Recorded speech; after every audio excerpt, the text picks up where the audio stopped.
abasronko enkoma wo bibia sedane da munya ebre eji edwa etie ensem ayede ebesomo ewo too much GHS so muni aba ekesi kapana nanso menimu edi ehyenwa muni se me de kra edi biba ensem no de kochi ekobrema ya ha ene bibehwie ego ma wo bia eyi no etufo ebo na da video bia circulate ewo social media de Ghana for si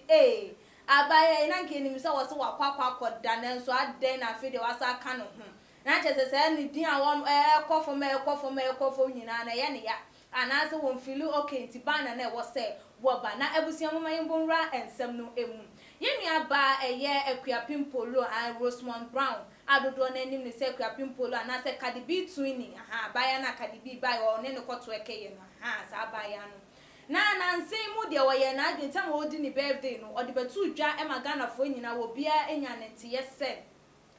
se wanyini ne ba ne nsu enyini enti se bifo se dan yo se wo beba social media ba ye responded to trolls ne ho nkro ne ba ne de wajai sa nya o ma ne nyina wajai ye because ne ba ne nyini 1% bema ne ba no anase like ne ba no beba be hu se ne ma medwuma se ye no odi ana obi beba be bu ni dimboni bia be ye enti se sa nya o ma ne nyina wo ye de wajai na wo jai ne de obetimia aya ene se wo be kwa kodi dwa ene anu aduane wo kasa ne ne chese utimi se nkruma fro yesi so ana wo onu ene enu anu no se enu anu so be kwa kodi dwa ba be nu aduane edi na wo wia ene wo hwe na wo nya bibi ode begigi nani a wato eke na enu anu no wapani ba bi ede atena no ahwe ne ba nkinim se wo ka asa asemwe waka ede awie nya de se ye be hu Akuapem Polo ewo social media so biem ene se wo beba krampo na yenim se wo ba be kana asem bi anaseze nanso wo bi o se an onye na adwen se obepe beef ene de beef pa wonde wakwa kosoa ewo mayanka ede ababa be sinifie na ebusuan ne nsem nyina eye seche se ye yenua ba wandishe ne nsem a wode ba bontene se abaya no ne nyumbia ni ho awato ahetie enenye ne nyumbia ni ho no ma je se ekosoro dan da wo release nyumbia je se wo penkrofo ne wo mo ekokokon wo ho ansa se de be ya ni beef no ebetimi aye strong anasa se de be ya ne nyum no betimi aye hit ebie mu nso so no wo se de etu eja eje se an abaya no oso wo pesisitia te se wo no kade eye nua ba Akuapem Polo wo pesisitia te se wo no ena wa ya ena no so watimi enya enso so no sa ne ye ne sune ne ban na woda so eda ne de eno de emfata no se enwum bi obe release bi o pese wonya ye beef ede ewo nwansa na watimi ede ahete ne nyum no sa suban ne de wonyai na onyini wonhwe no wonye bibi emfa wona abusia me ma me kasa nwa homa yenkotie ne nsem odi atu dwane ye ba ye beto aso. Yes, Akuapem Polo, I'm back. I realized that when I went off, a lot of people were misbehaving. Yes. Calling themselves Queen of Ghana Music and blah, blah, blah, blah, blah, blah. Madam, so after your small waist, after you got your small waist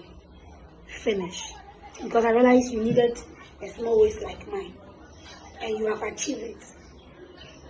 How far now? Because I realize you call yourself Queen of Ghana Music, but none of your songs are hits. Whenever you produce a song, you have to create controversy on it before. All this blah blah blah radio interview thing that was going around, I know it was set up just to promote your new song, because you can't do a hit song. Let's speak the truth. Your songs are not hit. I can see your manager is pushing for you, but it's not going. Stop calling yourself Queen of Ghana Music, because Becca is there, and that lady, her songs are hits. Right now, what I want you to do is sit your manager down. Tell him you want to go international. At least you've done the Ghana market. So someone like Tiwa Savage, the African musicians are there. Try and do a collabo. And stop focusing on your body. Stop focusing on your body, because we have big bodies. So we have big bodies. You're focusing on your body too much, which I don't even see it. Do you get me? We have most of the bodies there. Stop focusing and focus on the music you are doing. And stop calling yourself queen of the Ghana music. Because please, when it comes to the queen of Ghana music, Becca is there. Go and check on her songs and the collaborations she has done.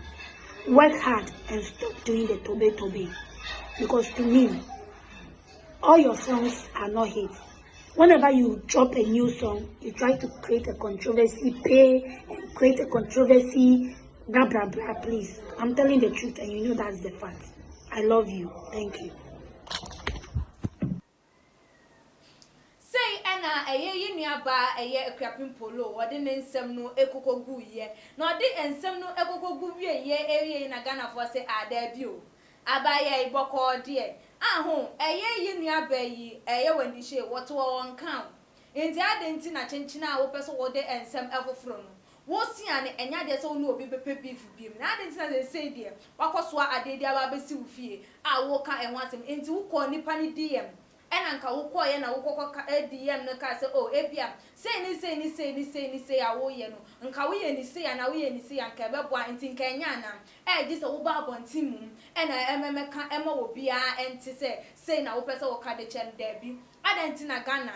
manity tu mo ye mo ho atamfo esa we e de ben pa e na e kire say nipa no wo like enwum bia wo betu bia no wo ne enkrofo edi apre na so wo ne enkrofo kokko bo atwede wo ho ansa na nunum etimi ahete de wo ka no e de enye no kre na no na binum so say da bia kuapem wunim de wo kaka no de wo kaka no jai twisan wo ho de wo ka no de e bia ni wo no ma ye no kre because abaya no nunum bia ye hit ninyum bia ehete enti de wo kan de enye no krem na eye na ye nua eye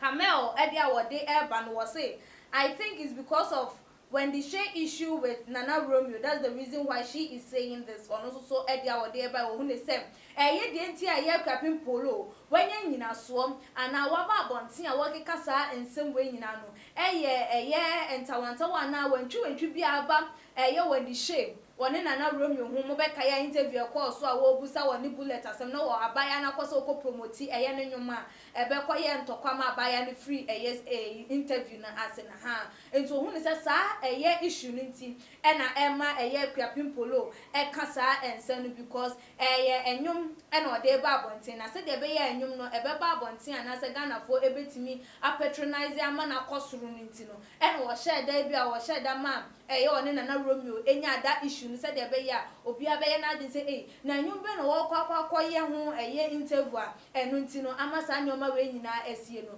enu nti e na wo di sa edwuma no enti wono de ese eye akwapin polo e kasa ensem no a wono wotena se e wo sa side ho no e na ebinum se da bi we utimi hunu say eye issue bi no one no ewo eye ntokwa bi e no one no ewo eko enu nti na bia wo ka esa ensem Josephine e de ode e ba ye eno no say I think this is not because of Nana Romeo and Wendy Shea issue. I think she's having a beef with her already, that she wants to tell her something. That's the reason why, because look at how he described her, and that you want my small waist and you've gotten it and all those stuff. It seems that there's something fishy out there and you guys have to look out for it. So Edia or them eba yeah and I say there be one jindi say Nana Romeo mu issue niti na ma ye nua aba bonte kasa no na ebia na bibi foforo bi e wo hono mu a e koso e wo wo mo entem enu nti e na ama na kasa ensem no ye nua Cecilia Edia or de eba wo say my dear, if you think you have an advice for her, why didn't you go to her DM? Why didn't you go and DM her than rather coming out to say this to the public? Because it's between you and her. Why are you girls so naive? You are your own enemies. And also so dear and on say anka we ubetimi akoni page and as ubetimi a WhatsApp no and ubetimi sending the bibi e woni page so ebia say ni na wo ba bonten a wo beka e de che wiase amanse nyina no na wonya den e na de afri mu e ma de chese ye ho atamfo eyie pam ye nua eye Prince Edia wode e ba ye mfa ne last comment na ye mfa NC or say media, I don't know what to say, but all that I can say is Ekuyapem, did anyone force you to speak English? Because we don't even understand what what you are saying. We can't see the head nor the tail, but at least we've learned something. You are trying to bring out something on board. And also so Eddie on say when you by force. Next time we'll be a video be a fa a tree wow casa for brand and by force or back bro for one sem no a boo on mana and shed that NCC a year and fa Emma woman. Ebusian will share a year and someone a yenya baby Eddie Ababa to a jana. Dainty and Emma or beer, why you didn't say one barbontin will be a me beef. Woman bontin me make be bia do de obey ani so obedi di obeda obey build obadi na watweke de agigi wani na afei de watimi aba bontin na wodi obi ehun ensem na aba besi wo say ne wo sa starting the video no kwado kan ya ne sem wo free a year online kakra bi no wo hu sem krofo bi age mi na che say ase like wo nkwada bi denti na be ma yonko ba wo be ba be kasa nsem we e de afa no then because of say ebinom ka say my ho atamfo nanti anasa wugidi say bibi akoso wo mo ntam a Ghana for yen sheda enim na wo no na aba abonte a wo pie ye ni e de afa ho say the wadwen e chewu esifa no fabra say the dane da meka no e wo tuma GH comment section so won subscribe to your channel na ye efama ye enso na like your video share your videos so me adoma no say dey upload the video bia watimi enya notification na wa follow ye so so your IG page so atuma GH _ midin any a clear sikapa that's ne ye besaneshia.